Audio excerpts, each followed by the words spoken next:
अध्यक्ष महोदय, अन्न व नागरी पुरवठाच्या बाबतीत मी बोलण्यासाठी उभे आहे. अध्यक्ष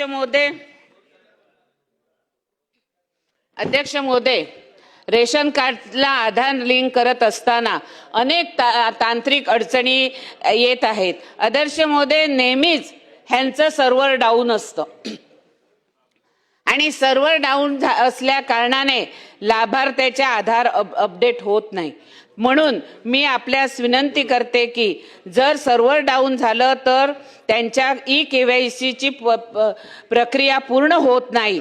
एखाद्या लाभार्थ्याला आधार एकदा रिजेक्ट झाल्यास तोच आधार पुन्हा ऑनलाईन RC मध्ये नोंद केल्यास E97 एरर कोड दिसतो आणि त्यामुळे E97 त्रुटीमुळे लाभार्थ्याचे KYC पूर्ण होत नाही आणि त्यांना सार्वजनिक वितरण प्रणालीतील PDS अन्नधान्याचा लाभ घेण्यास अडचणी निर्माण होत आहे.